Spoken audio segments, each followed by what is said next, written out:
Remember when we talked about that awful case with Pyang Naidon, the maid from Myanmar who was murdered in Singapore? Well, today we've got a different kind of story about a maid, but this time, the maid isn't the victim. This case has really shown the public and the government something shocking. There are a lot of maids being sent to work while they're still way too young. These young girls, they barely have anyone they can talk to or relate to. It makes their job really tough, especially when they end up in situations where they're being mistreated. So let's dive into the sad story of Zin Mar Nwe.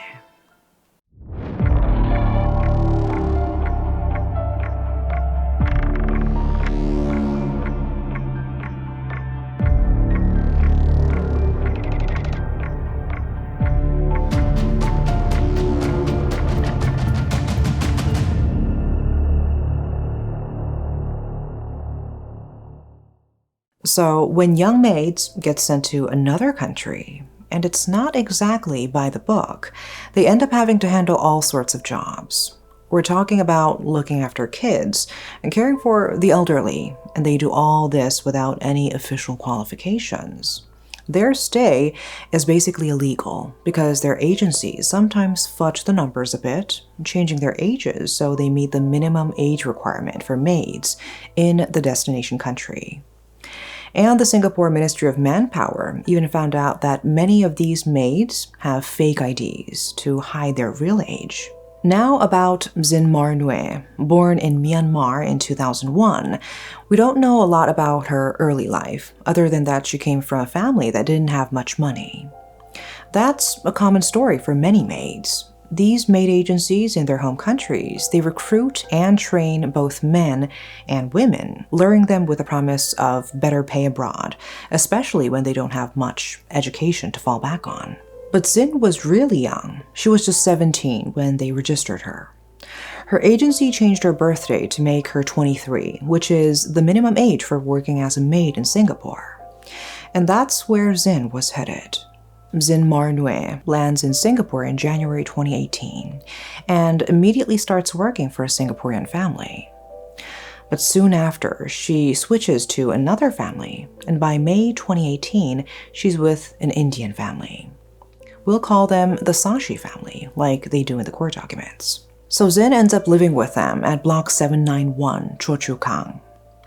For the most part, her job with the Sashis was pretty standard. Washing dishes, cleaning the house, looking after the kids.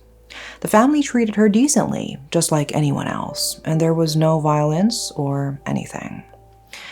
But then, everything changed about 16 days into her job when a visitor came to stay with the family. Now, this visitor was the family's 70-year-old mother-in-law, and her treatment of Zin was a whole different story. According to what Zin herself said, this lady was tough and even violent with her. Zin had to be perfect in her work or else she'd get scolded. And it wasn't just words.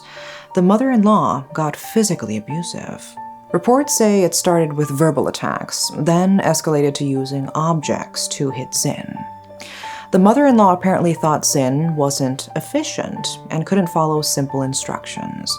So Zin would first get slapped maybe 3 times a day, and then it got worse. Things like ladles were used to punish her for any little mistake. There were a few incidents that really show what Zin had to go through. This one time she was massaging the old lady and might have pressed too hard. We don't know if she did it on purpose or not, but she ended up getting a hard slap across her face. Then there was this other incident in the kitchen. Zin had turned up the stove too high, and the old lady accidentally burnt her hand on it. That made her so mad that she actually grabbed Zin's hand and pushed it towards the fire. Another time, Zin accidentally dropped a spice box lid, and it hit the old lady's foot. That got her so angry that she hit Zin on the head with a hot pan.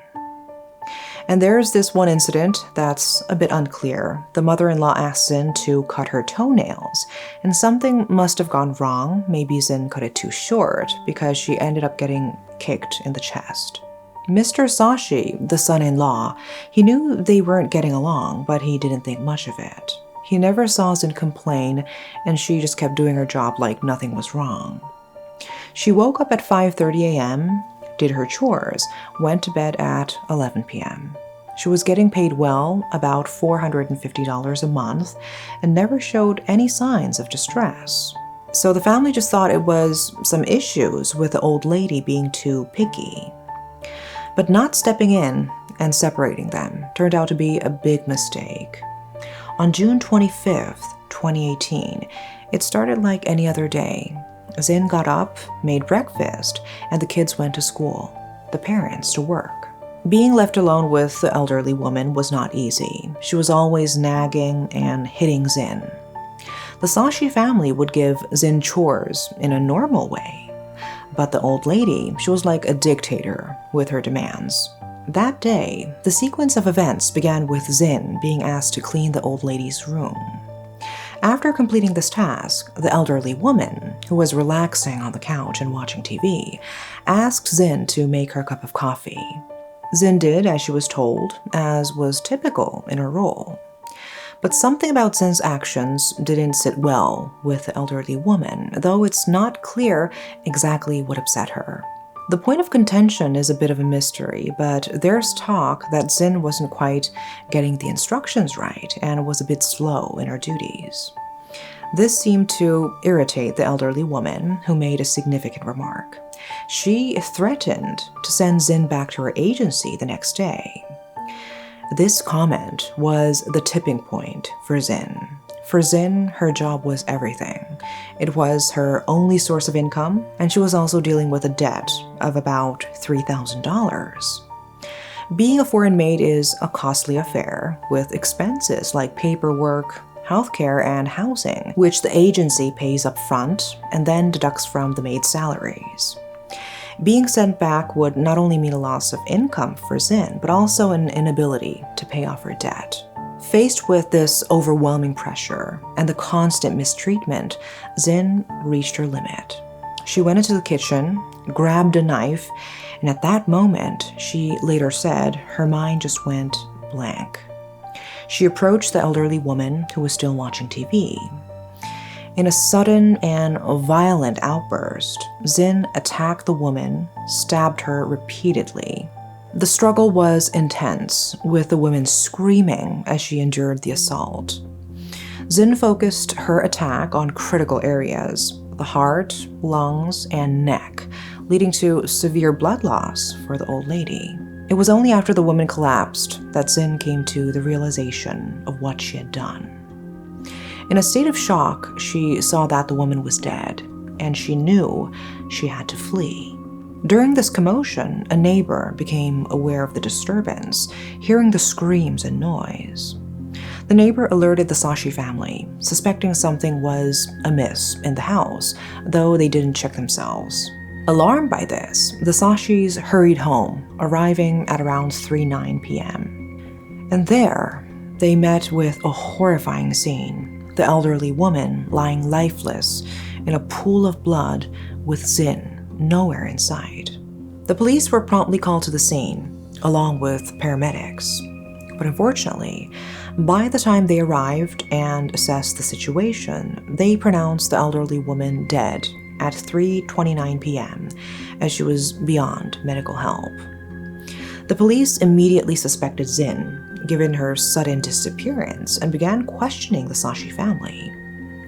The Sashis described their relationship with Zin as cordial, but noted that the relationship between Zin and the victim was strained.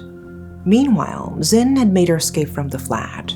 She took some cash and an Easy card with her, and tried to disguise herself by wearing a khaki long-sleeve skirt and a white headband to cover her dark hair. She left her belongings behind to facilitate a quicker getaway, which the police kept in mind during their search for her. The manhunt for Zin was underway. After the tragic incident, Zin found herself aimlessly wandering around Singapore for approximately 5 hours. In what appeared to be a state of confusion and distress over the gravity of her actions, she utilized various modes of public transportation, including buses, the MRT, to avoid staying in one place for too long. Her physical and mental exhaustion was evident, as reports suggest she was both tired and hungry, even stopping to eat alone at a hawker center, which must have been a miserable experience for her under the circumstances. Ultimately, Zin made the decision to retrieve her passport and leave the country as a way to escape the situation. She hailed a taxi to her employment agency, leaving some money and a blood-stained note in the backseat.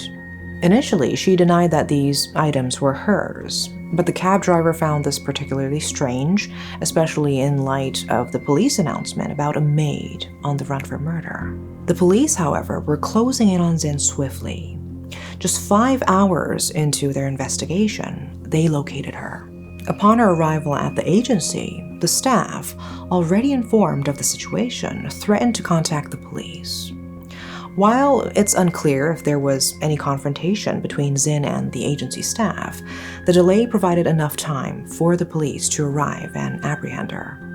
During the interrogation that followed, Zin initially denied any involvement in the murder. She concocted a story of a robbery, claiming that 2 men were responsible and providing detailed descriptions of them. This seemed to be an attempt by Zin to redirect the narrative towards a robbery that had escalated tragically. But why would she flee the scene if she was innocent? Why did she not contact the authorities immediately, instead choosing to wander the streets for hours and attempt to retrieve her passport? The police didn't buy her story. Zin Mar Nwe's admission to the stabbing came after she initially gave several conflicting statements. She also shed light on the mistreatment she had endured from the victim, which played a role in her reaction. Fearing the prospect of being sent back home and facing her mounting debts, Zin felt cornered. This all culminated in her trial on November 9, 2021, 3 years following her arrest.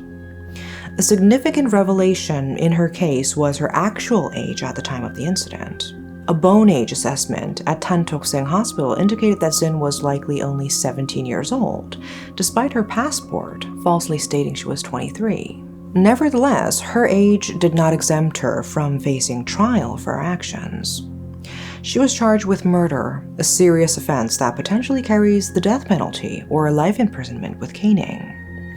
The gravity of the crime was underscored by the fact that the victim suffered 26 stab wounds.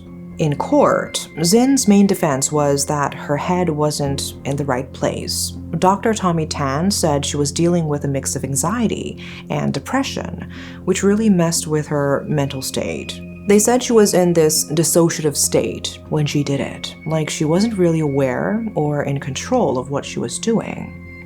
So they were trying to show that her mental health at the time should be a big factor in how the court sees her case. To get to the bottom of Zin's mental state during the incident, the prosecution called in Dr. Alias Lijo, a government psychiatrist. He had a different take on things. He argued that Zin wasn't suffering from any kind of diminished responsibility when she committed the murder. According to him, she knew exactly what she was doing and didn't have any mental issues at the time she carried out the stabbing.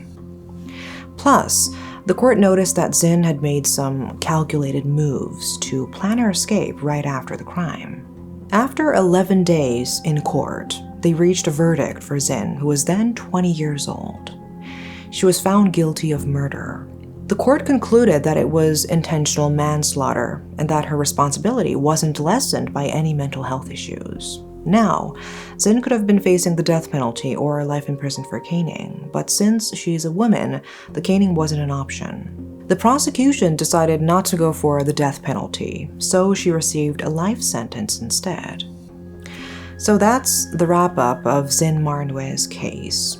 Even though the treatment she received from the old lady was overly harsh, it doesn't justify what Zin did.